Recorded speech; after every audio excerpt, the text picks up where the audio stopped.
அடமானத்தில் இருக்கும் தங்க நகையை மீட்டு மார்க்கெட் விலையில் உடனடியாக விற்க சிறந்த வழி பிரைம் கோல்ட் ஹப். தொடர்புக்கு 9845551787. தங்கத்தை மட்டுமல்ல, உங்கள் தன்னம்பிக்கையையும் மீட்டுத் தருகிறோம். No compromise. உங்க சைடுலயும் எங்க சைடுலயும். It's a GT promise. GT Holidays, South India's #1 travel brand.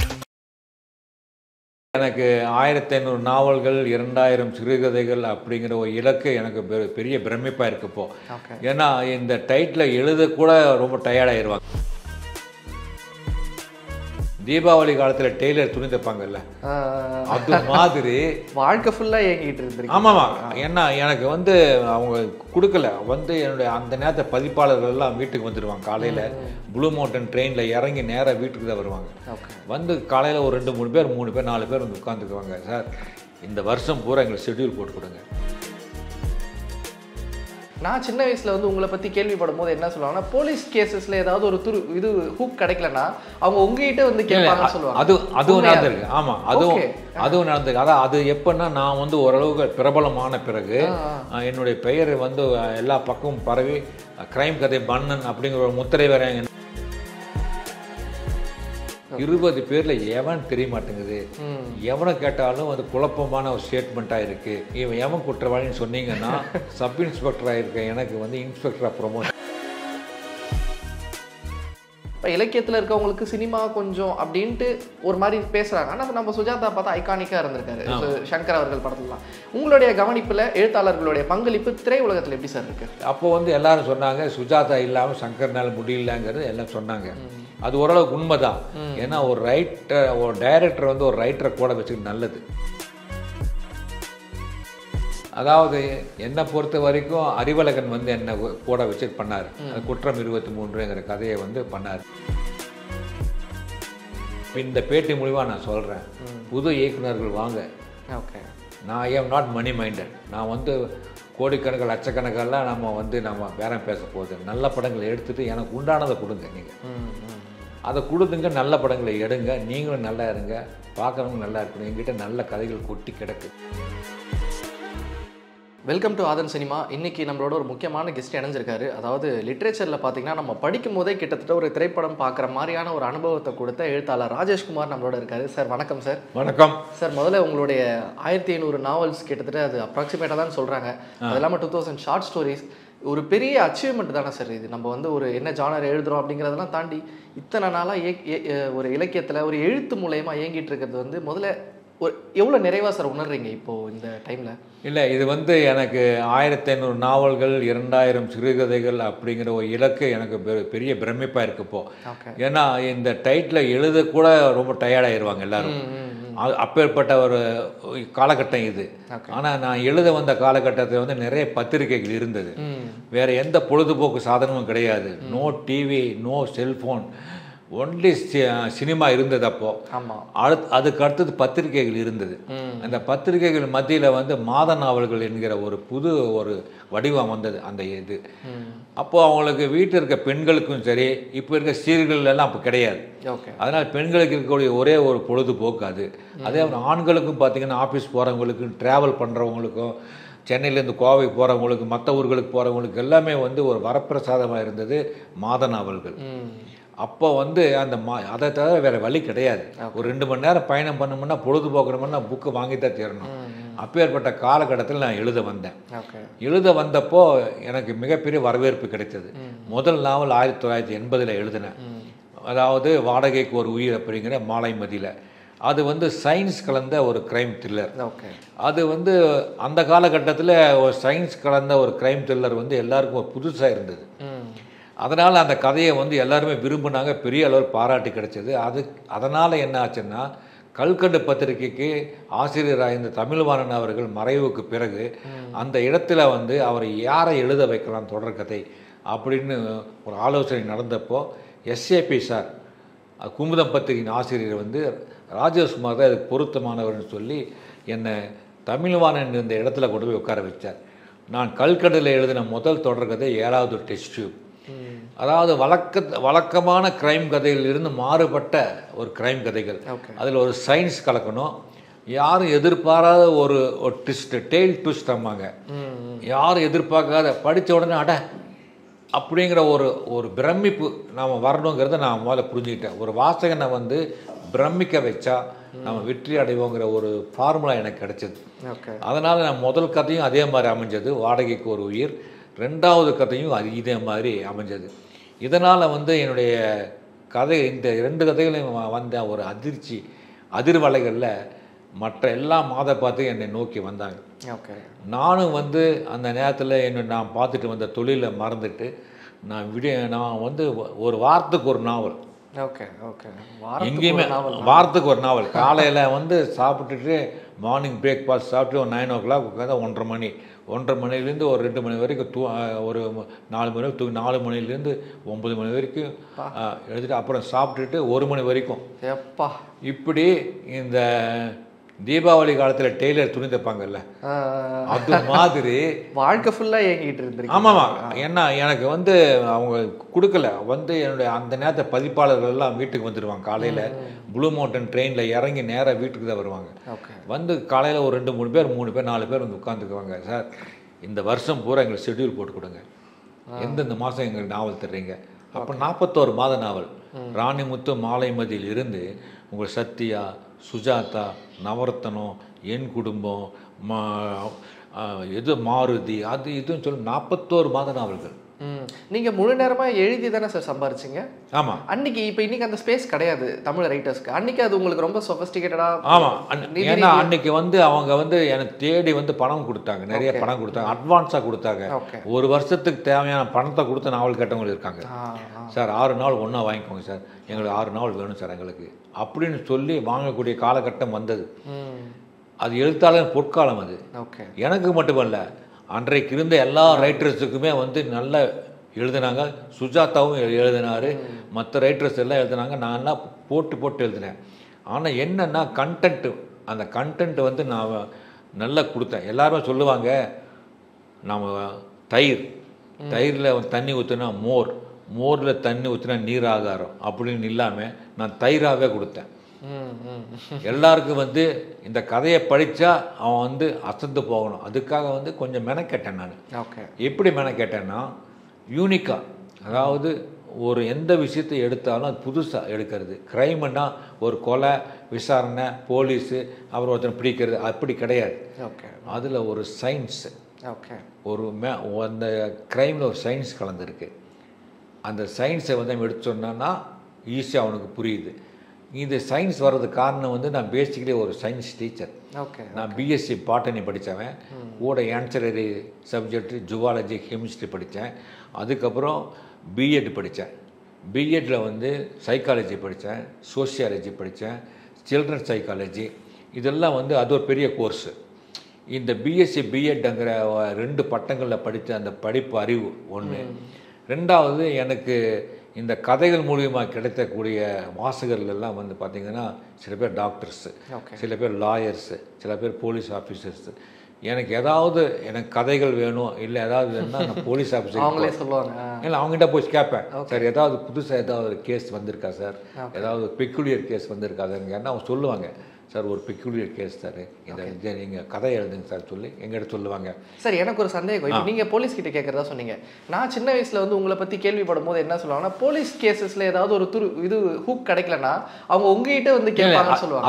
அதுவும் நடந்திருக்கு. ஆமாம், அதுவும் நடந்திருக்கு. அதான் அது எப்போன்னா, நான் வந்து ஓரளவுக்கு பிரபலமான பிறகு என்னுடைய பெயர் வந்து எல்லா பக்கமும் பரவி கிரைம் கதை பண்ணன் அப்படிங்கிற ஒரு முத்திரை வேற எனக்கு வந்து குத்துட்டாங்க. அந்த நேரத்தில் பார்த்தீங்கன்னா, பல்லாவரத்துலேருந்து போலீஸ் இன்ஸ்பெக்டர் ஒருத்தர் வந்து அந்த இன்ஸ்பெக்டர், நான் சொல்கிறது 1987 வருஷம், எனக்கு வந்து ஒரு பண்டல் வந்தது. அந்த போலீஸ் ஸ்டேஷன்லேருந்து அவர் அனுப்பிச்சிருந்தார். அதில் வந்து ஒரு லெட்டர் வச்சுருந்தார். அது இது மாதிரி, ராஜேஷ்குமார், நான் உங்கள் ஃபேனு, நீங்கள் வந்து குற்றவாளிகளை வந்து மிகவும் ஒரு அற்புதமான முறையில் வந்து கரெக்டாக நீங்கள் இப்போ இன்வெஸ்டிகேட் பண்ணி பிடிக்கிறீங்க. இங்கே வந்து ஒரு வில்லேஜில் ஒரு ரெட்டை கொலை நடந்துருச்சு. 20 பேரை நான் பிடிச்சிட்டேன். 20 பேரில் எவன் தெரிய மாட்டேங்குது. எவனை கேட்டாலும் அது குழப்பமான ஒரு ஸ்டேட்மெண்ட்டாக இருக்குது. அவன் சொல்கிறது அவன் இவனாக இருக்குமா அவனாக இருக்குமான்னு ஒரே டவுட்டாக இருக்குது. இதனால் இது கொடுத்து சம்மந்தப்பட்ட அவங்க ஸ்டேட்மெண்ட்ஸு, அப்புறம் வந்து போஸ்ட்மார்ட்டம் ரிப்போர்ட்ஸு, டாக்டர்ஸ் ரிப்போர்ட்ஸு மற்றவங்க சொன்னது எல்லாம் சேர்த்து உங்களுக்கு அவங்களுக்கு வந்து ஜெராக்ஸ் காப்பி அனுப்பிச்சிருக்கேன். நீங்கள் வந்து இதெல்லாம் படித்து பார்த்துட்டு இதில் எவன் குற்றவாளி, ஒரு எழுத்தாளனை வந்து காவல்துறை அதிகாரி, காவல்துறை இவன் எவன் குற்றவாளின்னு சொன்னீங்கன்னா சப் இன்ஸ்பெக்டராக இருக்க எனக்கு வந்து இன்ஸ்பெக்டராக ப்ரொமோஷன். ஓகே, அதனால் நீங்கள் எனக்கு இதில் நீங்கள் உதவி செய்யணும்னு சொல்லி அவருடைய ஃபோன் நம்பர் கொடுத்தாரு. சூப்பர். அப்போது வந்து இப்போ செல்ஃபோன் இல்லை, அப்போது வந்து உங்களுக்கு அது லேண்ட்லைன் டெலிஃபோன் தான். செல்ஃபோன் நம்பர் கொடுத்துருந்தாரு. நான் உடனே ஃபோன் பண்ணி பேசினேன். ட்ரங்கால் அப்போது ஃபோன் பண்ணி பேசினேன் அவர்கிட்ட. அவர் பேர் என்ன மறந்துட்டேன். நான் சொன்னேன், சார் நீங்கள் வந்து அனுப்பிச்சிருந்தீங்க, ரொம்ப நன்றி, என் மேலே வந்து நான் அனுப்பிடுங்க. ஆனால் ஒரு விஷயத்தை நீங்கள் புரிஞ்சுக்க தவறிட்டீங்க. எனக்கு வந்து ஒரு நாவல் எழுதும்போதே குற்றவாளி யாருன்னு தெரியும், கொலையாளி யாருன்னு தெரியும், என்ன தடயத்தை வச்சு பிடிக்க போகிறான்னு தெரியும். நான் உட்காரும் போதே ஒரு நாவலை வந்து எல்லாமே குக் பண்ணி அதை வந்து ஹோம் ஒர்க் பண்ணி கதை இப்படி ஆரம்பிக்கணும், இங்கே கொலை விழும், அந்த இடத்துல ஒரு தடயம் கிடைக்கும், அதை வச்சுட்டு அவன் போவான், இவன் தான் கொலையாளின்னு முதலே எனக்கு தெரியும். அவனுக்கு தெரியாத மாதிரி அப்படியே கதையை கொண்டு போய் கடைசியில் இவன் தான் சொல்லி நான் முடிப்பேன். இது வந்து தியரி. ஓகே, இது தியரி. இது வந்து கதை. கதையில் வந்து நான் தான் விவேக்கு, அதில் வர்ற கேரக்டர் எல்லாமே நான் தான். ஓகே, ஆனால் உங்களது வந்து ப்ராக்டிக்கல். ஓகே, அப்போ அந்த அளவுக்கு எழுத்தாளர் ஈர்க்கப்பட்டிருக்காங்க. ஓகே, இவருக்கு தெரியும். நீங்கள் வந்து இதை வந்து ஃபீல்டில் இறங்கி நீங்கள் கண்டுபிடிக்க வேணும். இது பக்கங்களில் முடிகிறது, காகித பக்கங்களே முடிஞ்சிடுது. ஆனால் நீங்கள் ஃபீல்டில் இறங்கி நீங்கள் பார்க்கணும். நீங்கள் இது வந்து நீங்கள் தான் கண்டுபிடிக்கணும். நான் வந்து போலீஸ் அதிகாரி கிடையாது, இது வந்து கற்பனை கதை அப்படின்னு சொல்லி அவருக்கு புரிய வச்சேன். அவர் அப்போ தான் அவருக்கு புரிஞ்சுது. ஓ சாரி சார் அப்படின்னு சொல்லி அவர் வச்சுட்டாரு. ஆனால் சமீபத்தில் வந்து ஒரு போலீஸ் அதிகாரிகளுடைய ஒரு மீட்டிங் நடந்தது. அப்போ எனக்கு தெரிஞ்ச ஒரு போலீஸ் அதிகாரி அதில் போய் கலந்துக்கிட்டார். அவர் வந்து எனக்கு சொன்ன விஷயம் வந்து, போலீஸ் கமிஷனர் வந்து ஒரு மீட்டிங் போட்டிருக்காரு சென்னையில் தான், க்ரைம் அக்கரன்ஸ் மீட்டிங்கு. அந்த மீட்டிங்கில் என்ன பேசியிருக்காங்கன்னா, க்ரைம் அக்கரன்ஸ் நடந்தும் அதாவது கண்டுபிடிக்க முடியாத, அதாவது சால்வ் பண்ணாத குற்றவாளிகளை இன்னும் கண்டுபிடிக்க முடியாத கேஸுகள் வந்து அவ்வளோ இருக்குது. கொலை நடந்திருக்கு, குற்றவாளி யாரும் தெரியாமல் அப்படியே போட்டு வச்சுருப்பாங்க வருஷக்கணக்காக. அது ஃபினிஷ் பண்ணாமல் அப்படியே போட்டு வச்சுருப்பாங்க, பெண்டிங் போட்டு வச்சுருப்பாங்க. வர்ற இன்ஸ்பெக்டரை வர்றவன் பார்த்துக்குவான்னு சொல்லி அவங்களும் விட்டுருவாங்க. இப்படி வந்து பெண்டிங்கான இதெல்லாம் நீங்கள் வச்சுட்டு என்ன பண்ணுறீங்க? நீங்கள் எஸ்ஓசி பாருங்கள். கொலை நடந்ததில் எஸ்ஓசி சீன் ஆஃப் கிரைம் அப்படிம்பாங்க. எஸ்ஓசின்னா சீன் ஆஃப் கிரைம். எஸ்ஓசி நீங்கள் வந்து கரெக்டாக பார்க்கணும். கொலை நடந்ததில் கொலைகாரன் எப்படியாவது வந்து ஒரு தடயத்தை விட்டுட்டு போயிருப்பான். தட் இஸ் பர்குலரி ஐடி கார்டுன்னு சொல்லுவாங்க. அதாவது அவனையும் அறியாமல் விட்டுட்டு போகிறவங்க, அதுக்கு பேர் பர்குலரி ஐடி கார்டு அப்படிம்பாங்க. அதை விட்டுட்டு போயிருப்பான். உங்களுக்கு ஒரு விஷயம் சொல்கிறேன். ஒரு ரைட்டர், ஒரு ராஜேஷ்குமார் அப்படிங்கிற ஒரு ரைட்டர், ஒரு கிரைம் எழுத்தாளர் வந்து அவர் புத்திசாலித்தனமாக எஸ்ஓசி பார்க்குறாரையா அப்படின்னு மீட்டிங்கில் பேசியிருக்காரு. அவர் புத்திசாலித்தனமாக எஸ்ஓசி சீன் ஆஃப் கிரைம் பார்க்குறாரு. நான் ஒரு கதைகளை படித்தேன். அவர் வந்து மற்ற போலீஸ் அதிகாரி கிடைக்காத ஒரு தடயத்தை தேடி எடுக்கிறாரு. ஆனால் தடயத்தை உருவாக்குறதே அந்த எழுத்தாளர் தாங்க. ஆமாம், எழுத்தாளர் தான். ஆனால் அவர் சொல்கிறாருங்க, அதாவது இந்த சினிமாவில் நிஜமாலே அடிக்கிறோன்னு நம்ம நம்புவோம், அந்த மாதிரி. அது மாதிரி தான் என்ன கதைகளை வந்து ஒருத்தர் பிரமிக்க வைக்கணும். ஓகே, யாரையுமே வந்து நம்ம வந்து பிரமிக்க வச்சா நம்ம ஜெயிச்சிருவோம். அது நீங்கள் எந்த தொழில் பண்ணாலும் சரி. ஓகே, நீங்கள் வந்து என்ன வந்து நீ பேட்டி எடுக்கிறீங்க, எல்லாரும் பேட்டி எடுக்கிறாங்க. நீங்கள் வந்து கேட்கக்கூடிய கேள்விகள் அது வந்து அதுக்காக பார்க்கக்கூடியவங்க இருப்பாங்க. அப்படியே இவர் வந்து அவர் மடக்க வர்ற அவர் மடக்குமா, இவரோட கேள்விகளே வித்தியாசமாக இருக்குன்னா அதில் நீங்கள் சாதிச்சிட்டீங்க. அதே மாதிரி ராஜேஷ்குமார் கதைகளை படித்தா வித்தியாசமாக இருக்குன்னா நான் அதில் சாதிச்சிட்டேன்.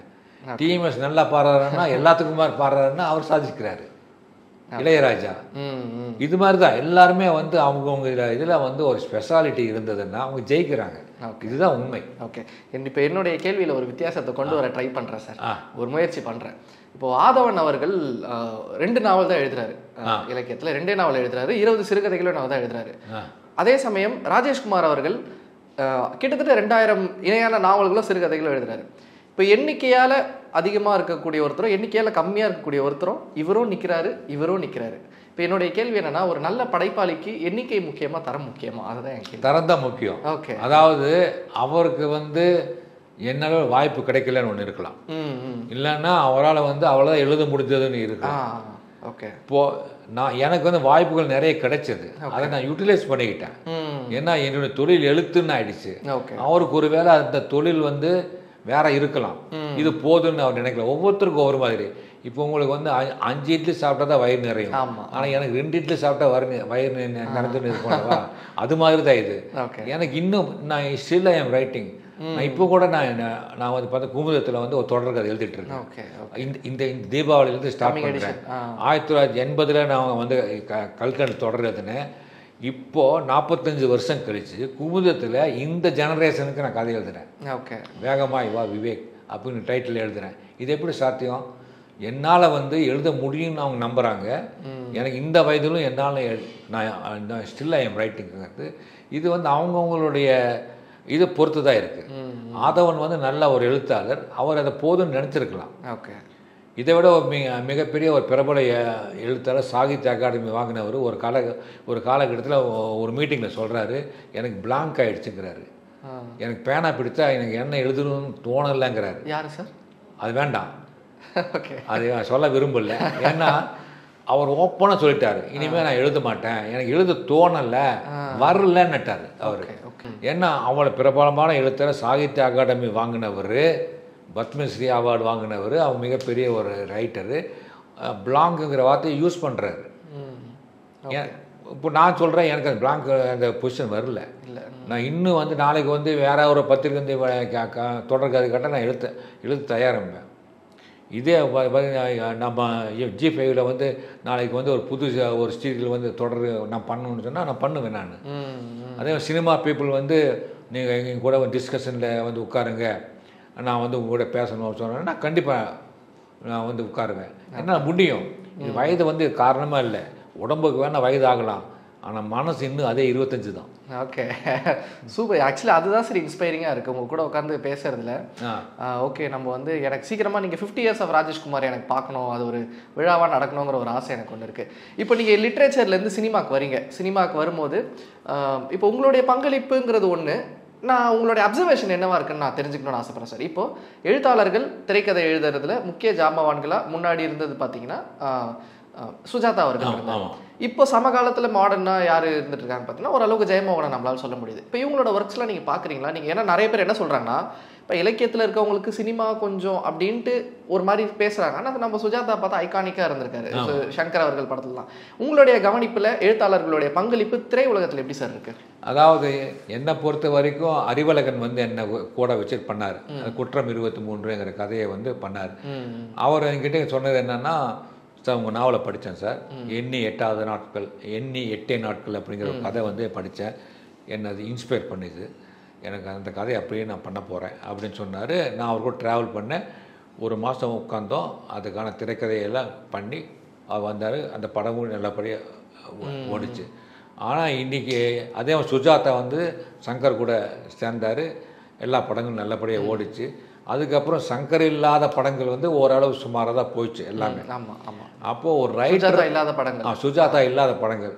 அப்போது வந்து எல்லாரும் சொன்னாங்க சுஜாதா இல்லாமல் சங்கர்னால முடியலங்கிறது எல்லாம் சொன்னாங்க. அது ஓரளவுக்கு உண்மை தான். ஏன்னா ஒரு டைரக்டர் வந்து ஒரு ரைட்டரை கூட வச்சுக்கிட்டு நல்லது. அது ஏன்னா ஆங்கில படங்கள்லாம் பார்த்தீங்கன்னா ஒரு ரைட்டரோட பேர் தான் முதல்ல போடுவாங்க. ஆமாம், the story is based on this novel அப்படின்னு போட்டு அவருக்கு வந்து அந்த ஒரு மரியாதை கொடுப்பாங்க. கேரளாவும் அதே மாதிரி கொடுப்பாங்க, வங்காளமும் அதே மாதிரி கொடுப்பாங்க. இன்னைக்கு கன்னடம் வரைக்கும் எல்லாம் தர்றாங்க. தமிழ்நாட்டில் மட்டும்தான் ரைட்டர்ஸ்ன்னா வந்து அவங்களுக்கு எப்படின்னா, இங்கே இருக்க ப்ரொடியூசருக்கு நான் சொல்கிறேன், ஏன்னா நான் ஒரு ப்ரொடியூசர் பேசும்போது சொல்கிறாரு, எங்களுக்கு என்னங்க கதை யார் வேணால் சொல்கிறாங்க பாருங்க, அவங்க கூட சொல்கிறாங்க கதை அப்படின்னாரு. நான் போய் பேசிட்டு இருக்கும்போது, அதாவது ஒரு கதை சொல்லியும் ரைட்டர் தான். நான் வந்து ஒரு 2000 சிறுகதைகள் 1000 நாவல் எழுதணும் ரைட்டர் தான். அவங்களுக்கு ரைட்டர் அங்கே வந்து ஒருத்தன் எடுத்த உடனே சார் ஒரு ஜீப் போகுது சார், ஒரு ஜீப் போகுது, ஒரு போலீஸ் ஸ்டேஷனுக்கு காட்டுறோம் அப்படின்னு ஆரம்பிக்கிறான் பாருங்க ஒருத்தர். அவரும் ரைட்டர் தான், ஓகே, நானும் ரைட்டர் தாங்கிறது அவங்க பார்வையில் இருக்கு. அதை நான் புரிஞ்சுக்கிட்டேன். கதை சொல்லி வேற, எழுத்தாளன் வேற, எழுத்தாளர் ஆளுமை. ஆமாம், அது வந்து பல ப்ரொடியூசர் புரிய மாட்டேங்குது. அது புரியாமல் என்ன பண்ணுறாங்கன்னா அண்டர் எஸ்டிமேட் பண்ணுறாங்க. அதே மாதிரி இங்கே இருக்கக்கூடிய இயக்குநர்கள் என்ன பண்ணுறாங்கன்னா கதை, திரைக்கதை, வசனம், டைரக்ஷனுங்கிற நாலுமே தன்னோட இருந்தால் தான் நமக்கு ஒரு கெத்து. நாளைக்கு வந்து ஒரு படம் ஜெயிச்சா கூட அட கதை ராஜேஷ்குமார்துரா, கதை சுஜாதாதுரா அப்படின்னு சொல்லி அவருக்கு பாதி கிரெடிட் போயிருமேங்கிற பயம் இருக்குது. ஓகே, அந்த பயத்தின் காரணமாக என்ன பண்ணுறாங்கன்னா அவங்க வந்து நம்மளெல்லாம் ஓரம் கட்டுறாங்க. ஓகே, அவங்க நான் இப்போது ஒரு ரைட்டர் வந்து எல்லாத்தையுமே யோசிப்பாருங்க. சினிமாக்காரங்க அப்படி கிடையாது. ஒரு பிசாசு பேய் படம் ஓடிச்சா அதே பின்னாடியே ஓடுவாங்க. ஒரு 2 எழுத்து படம் வச்சுன்னா 2 எழுத்தையே படம் வைப்பாங்க, பேர் வைப்பாங்க. அப்புறம் ஒரு ஒரு ஒரு நடிகரோட படம் ஹிட்டாச்சுன்னா அவங்க வீட்டை வாசிக்கு போயிடுவாங்க. ட்ரெண்ட் என்னவோ அது பின்னாடியே பின்னாடியே ஓடுவாங்க. அது வந்து அது தப்பான ஒரு விஷயம். என்ன கேட்டால் ஒரு கண்டென்ட், நல்ல கண்டென்ட் இருந்தால் ஜெயிக்கும். அதில் பல படங்கள் நீங்கள் பார்த்துருக்கலாம். போர் தொழில், அயோத்தி, அப்புறம் இப்போ டூரிஸ்ட் ஃபேமிலி, இதெல்லாம் வந்து ஒரு பெரிய நடிகர்கள்லாம் கிடையாது. ஆனால் மக்கள் எல்லாம் விரும்பி பார்த்தாங்க.